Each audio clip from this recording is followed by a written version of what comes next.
Welcome to Dare, the show for innovators, entrepreneurs, and startup leaders who dare to shape the future. Your hosts today are Ned Hayes and Cecilia Mariani.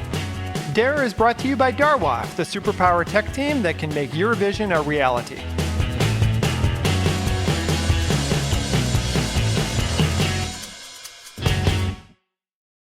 The Dare podcast is overjoyed to welcome Siva Narendra to the show today. Siva is the co-founder and CEO of Tyfone.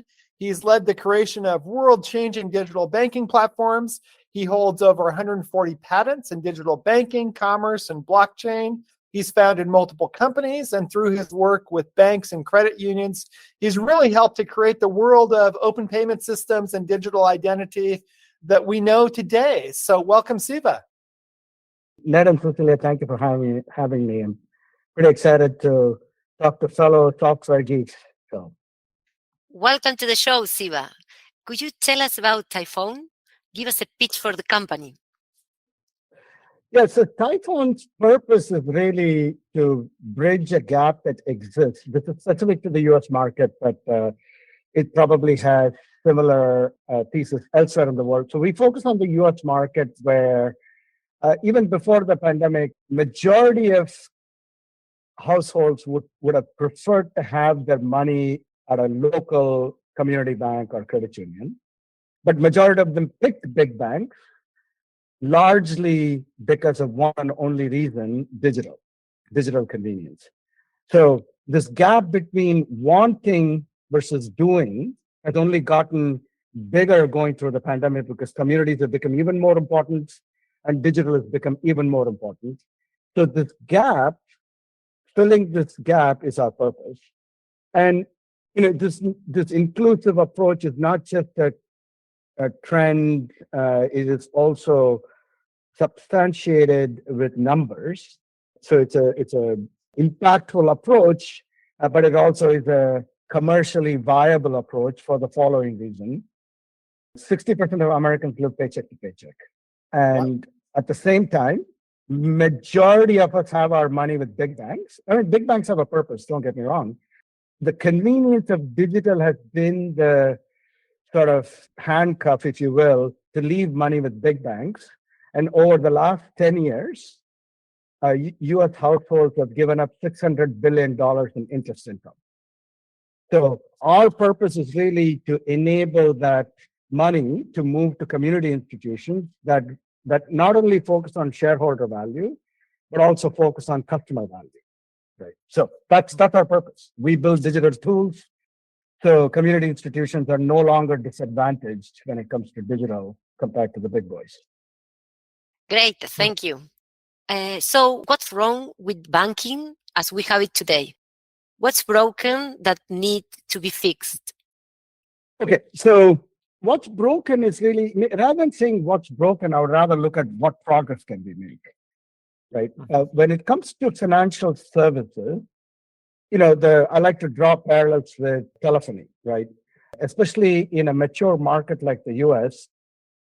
15 years ago, we really didn't need mobile phones because landline infrastructure in the US is world class. So you order a phone and you get a phone number in your house within a few hours, right? In the rest of the world, in some parts of the world, you order a phone line, it might take you a decade to get a phone. Right. So we really didn't think we needed mobile phones because why would we? But mobile phones have fundamentally changed everything, right? Mobile phones are not landlines corded becoming cordless phones becoming mobile. Mobile and cordless phones are just completely different application space. Now, the only reason I'm giving this example is banking getting better in the digital world. It's sort of seen as, let's make a corded phone a cordless phone. What we really want to focus on is let's bring fundamental change to the market. By the way, we're not the only ones doing it. It's all about open banking. Data is owned by the consumer. Payments shouldn't really cost money. Payments today cost money because there is fraud, and fraud needs to be monetized. And so that's really what we are looking to change. I wouldn't call something is broken. I would rather say something can be much, much better. Right? Cordless phones weren't broken. They worked just fine. But mobile phones just brought things that didn't. So that's what companies like Tyfone are bringing to the marketplace. Just Got something it. very Well, different. when you talk about creating something much, much better, would you say that your lead product, Infinia, is that much better kind of digital banking experience?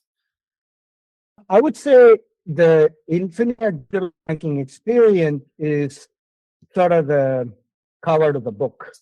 The what's underneath it, we sometimes do judge the book by its cover. So you need to have the cover to be functional and be eye-catching. Because the digital banking experience is fundamentally about how we bring convenient user experiences, but then we build engines underneath it that are fundamentally changing how this machinery works. And I'll give an example. Combine the two, the experience is much, much better. So we recently launched a real-time payment solution called FedNow that the Federal Reserve built. They've been working on it for a couple of years. We've been involved in that process from day one. We were the first transaction. It's akin to what's happening in Brazil called PIX, what's happening in India called UPI, but it's a bit more standards-based that was launched. Now, what does that mean? Why does that fundamentally change the experience? Fundamentally changes the experience because money moves instantly. It's not pretend money movement like Zelle. Money really moves within a few seconds. And the rails that have been built are brand new rails. So we built that engine to connect to those rails. And then we built the user experience layer, then allow for existing money movement methods. Majority of people move money account to account using what is known as ACH, automated clearinghouse, a very successful payment solution that's typically a few hours or next business day, right? So what we did is by combining Infinia user experience and what we call as our Infinia engine for real-time payments, we were able to automatically ask people, hey, this particular bank you're sending money to, we can send the money in 5 seconds. Would you like us to do it, right? So that's the combination of the underlying engine in concert with the user experience that brings things that don't exist today, right? So and I'll make one point and then I'll stop. By combining these two, the Infinia digital banking and our Payfinia engine, in 3 months' time, we were able to move 20% of a financial institution's ACH transactions to real-time FedNow transactions at 2.3x lower fraud, right? So that's what it, for us, means making things better. I know that's probably a long-winded answer, but hopefully that elucidated the point. Yeah. And can you dive a little deeper into the difference between real money moving and products like ACH and Cell? What is the difference between Cell and your product line? Okay, so there are various types of settlement networks that exist in the US. To give some examples, you have cards, Visa, MasterCard, as an example. You have checks, you have FedWire, and you have ACH. So let's leave FedWire aside because we don't use FedWire for retail purposes most of the time. It's only for really large transactions. So we look at Visa, MasterCard. It is real-time authorization, meaning it checks real-time, do you have money or do you have credit limit? And then the transaction happens, but the money actually moves the next business day. Money is not, the merchant doesn't get the money when you walk away with the goods. They get it the next business day, right? And the payment is called pull payment. You give your identity to the merchant, they pull money from your account. Same with checks, right? Checks pulls money from your account because you give them your identity with the check and then they pull money. Check has no authorization at all, right? Because you don't know if the money is there. ACH is very similar. ACH is the electronic version of checks. To oversimplify it, it's not that, but for this discussion, we can assume that there are some nuances in the regulations and who takes the liability and so on. But leaving that aside, ACH is very similar. You give them your information and somebody can pull money. ACH also has the ability for you to send money to somebody else. It's both pull and push. All of these are the best case next business day. Right? So when you use Zelle, Zelle is just alias to one of these methods. Zelle is not a way to settle money. It's just a way to address Cecilia, right? I don't need to know your account number and routing number. I just need to know your email. They do the mapping to your account number and email. And they end up using one of these existing methods to actually move the money. Oh, if you take Venmo, Venmo moves money just between your private accounts. If you need to get into the bank account, you got to pay money to get it to your bank account, right? That's where FedNow is fundamentally different. It's a brand new system that not only does real-time authorization like Visa, MasterCard, it does real-time settlement, meaning the money actually moves within a few seconds. And 24/7, 365. Like if you send a check on a weekend or on a Friday night, it probably is not even going to get processed until Monday morning. Right?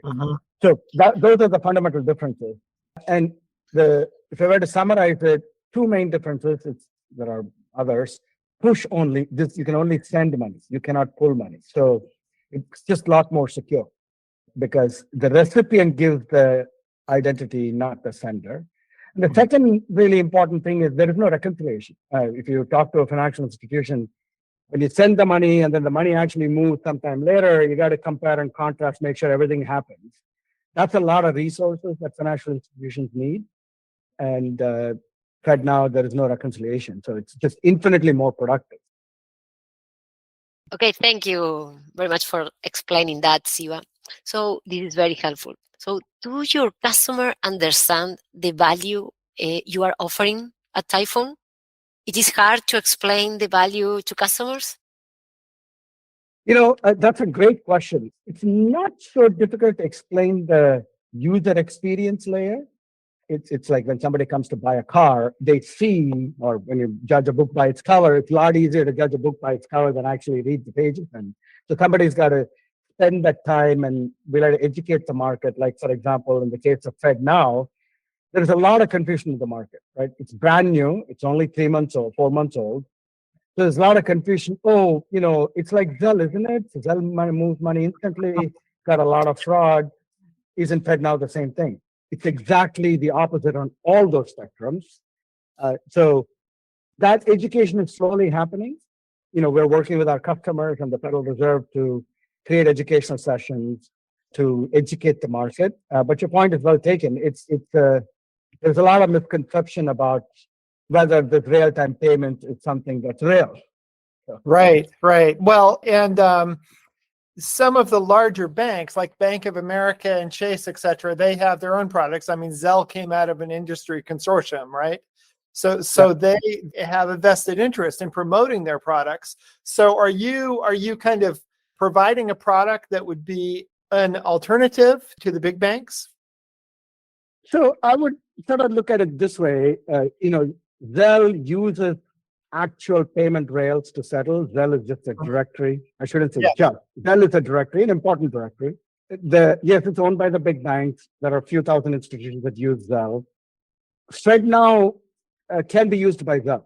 FedNow just fundamentally solves settlement problems and it's real time, while Zelle is not real time. Big banks also created a real-time network called RTP, real-time payments. But real-time payments has some fundamental challenges from a cost perspective compared to FedNow. So the way we are looking at this is our customers, community banks and credit unions, need to provide frictionless money movement for their customers. Because if they do, they will have the same digital capability as big banks, which is part of our purpose. Our purpose is to build technologies for community banks and credit unions. Doesn't matter if you are a few tens of million in assets for closed charter credit union that serves pilots and flight attendants of an airline, which may be 2,000 users. Or it could be a $12 billion credit union with 200,000 users. We want to have the same technology provided to them as a $1 trillion asset financial institution like Bank of America might have. Right? Got it. So you're really adding value to the financial system there. And you've also developed some other products, and you yourself have been instrumental in developing something called Purse, which is a digital purse system. So maybe we should back up. Maybe you could define what is a digital purse. Okay, so Digital Pulse is a company that was spun out of Tyfone. It's just a different name for digital wallet. So what Pulse does is they're waiting for FedNow to be adopted universally. We wanted to bring a payment solution to the marketplace that is not expensive for local merchants, right? Today, local merchants that have few percentage points of margins, paying half of that over to payment processing, they don't have a choice, they have to do it. First's mission is to lower that cost. And they do that using existing settlement instruments by the Federal Reserve, as well as augmented with FedNow. So you can go into a store and use digital purse, which is a technology of digital wallet that allows you to transact with the merchant by just scanning a QR code at the merchant. So the merchant provides their information for you to send them money. So that's what Purse does in enabling payments that's more cost effective. So you've developed so many new innovative financial products. We've seen a lot of interest in blockchain in the past. So I am curious, do you see blockchain and distributed ledgers having positive impact on finance in the future? So yes and no, not as a coin. I'm not I don't see cryptocurrency mixing very well with fiat currency. So creating a digital dollar is a hammer looking for a nail, because it's a centralized currency. Why do you need a decentralized decision-making system? So I don't think digital currency in the way Bitcoin is really of value to the ecosystem we serve, because the ecosystem that we serve really relies on a fiat currency, right? Right. I can't. Having said that, I think the distributed ledger, if implemented correctly, I'll qualify what if is in just a minute. If implemented correctly, can have some positive impact. In a high-level abstraction, we've made computation very democratized. You can get any computational resource from a cloud provider, right? The next level of democratizing access is the data structure. Today, if you need somebody's data structure, you got to pay them a lot of money. Right. If data structures can be standardized, more value can move up the stack to applications. I mean, already applications carry a lot of value. I think if we can standardize the data structure, then there is potential opportunity for value to go even further to the application stack. That's how I personally see blockchain to be. It standardizes data structures, if done correctly. Right. And right.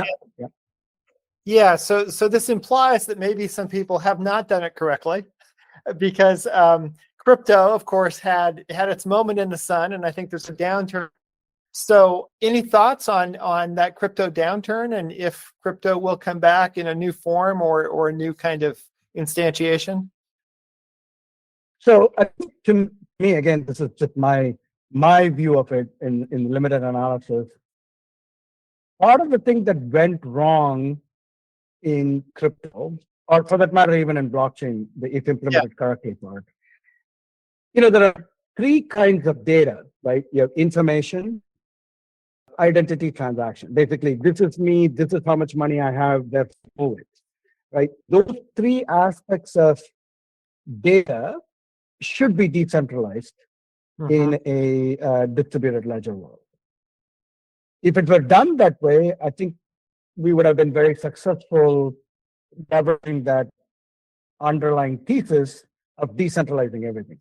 But unfortunately, what has happened is information got decentralized and transaction got decentralized, and the wallet providers centralized the identities.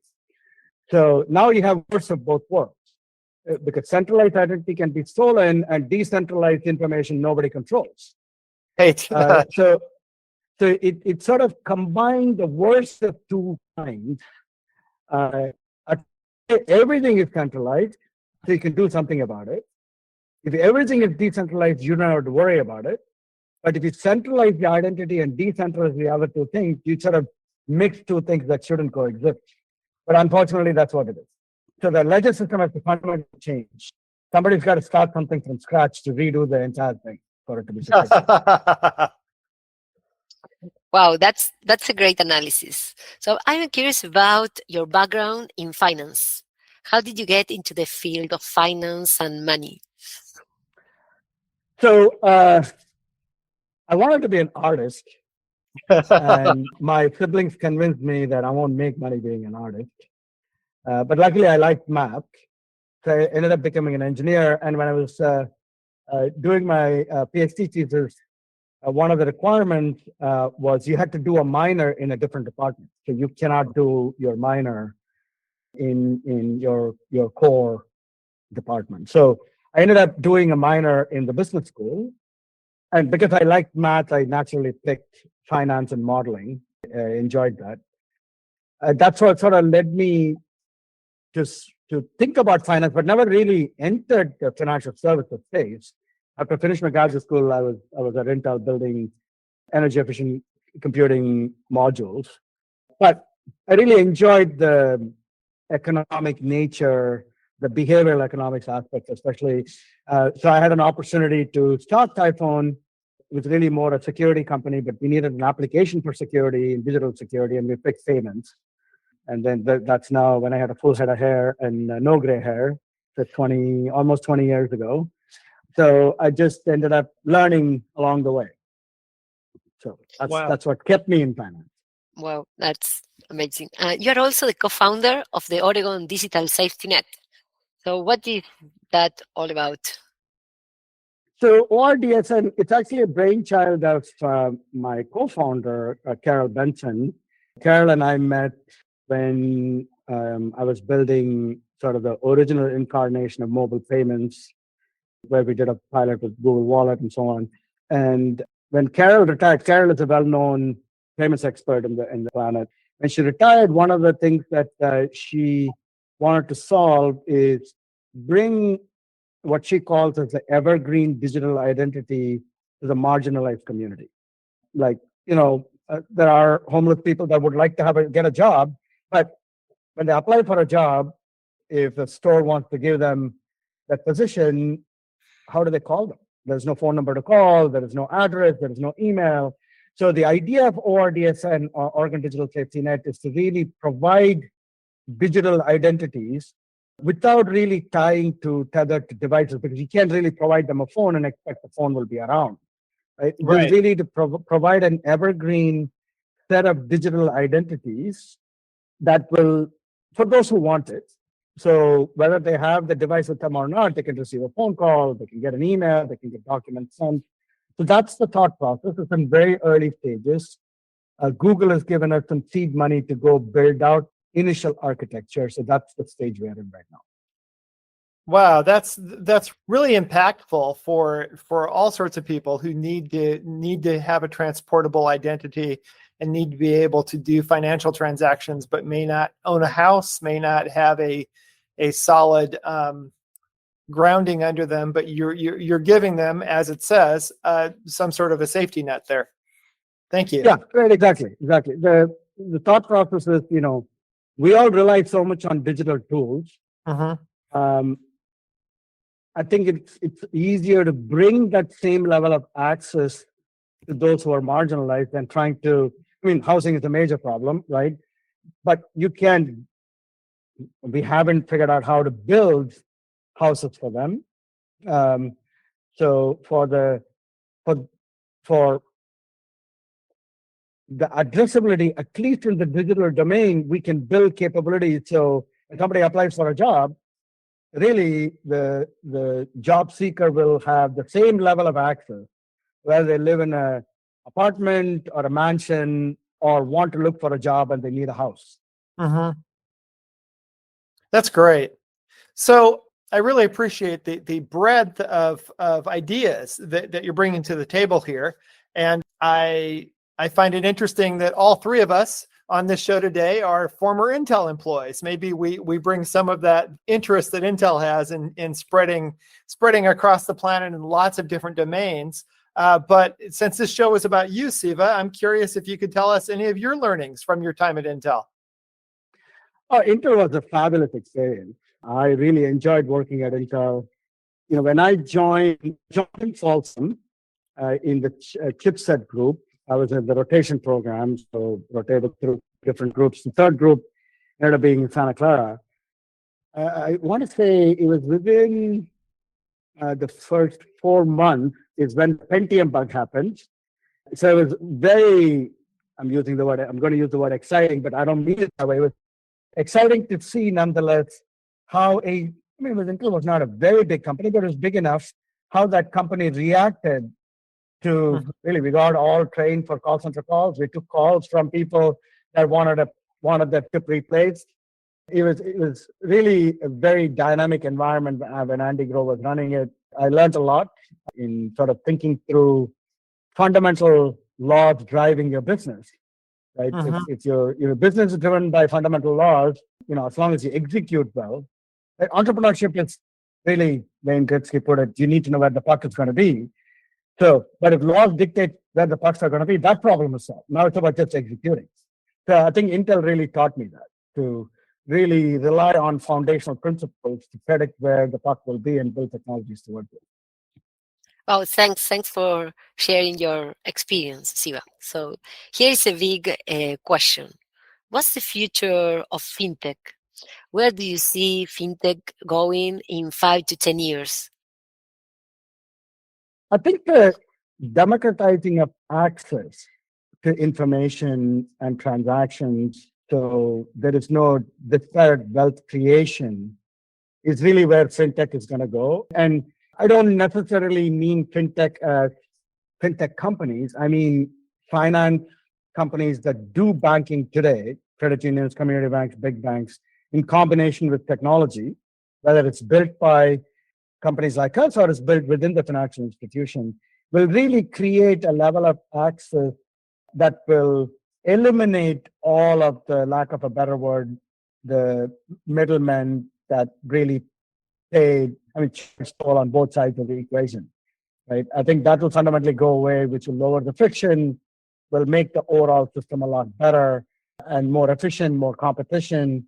Oh, I'm going to leave money with my big bank. I know I'm losing interest because the interest rates are much lower, right? I mean, $600 billion of interest income being lost in 10 years, that's a lot of money when 60% of us live paycheck to paycheck. So I think the future of fintech is really give the control back to the consumer. Well, you heard it here first. That's where the puck is going to be, right? I hope so. We're counting on it. Hopefully, it'll get there before the game is over. Final important question. Our podcast is about people who dare to dream. What do you dare to dream, Siva? What future do you dare to imagine you are creating? I can tell you what I dream about. I don't know whether this is to do with what I do for my work. I think from a work perspective, it's really about democratizing access, and I would love to see that reality. For me personally, I would expect pretty much everything that I do to be AI agents that can do it for me in the next decade. So I can just grow my vegetables and fruits and eat it. So I can go back to sort of what humans used to do, which is worry about food and not about anything else. Well, thank you for sharing all of your insights today, and thank you for telling us more about Tyfone. Absolutely. I really enjoyed it, Ned and Cecilia. Thank you for having me. Thank you. Thank you very much, Siva. Thank you, Ned.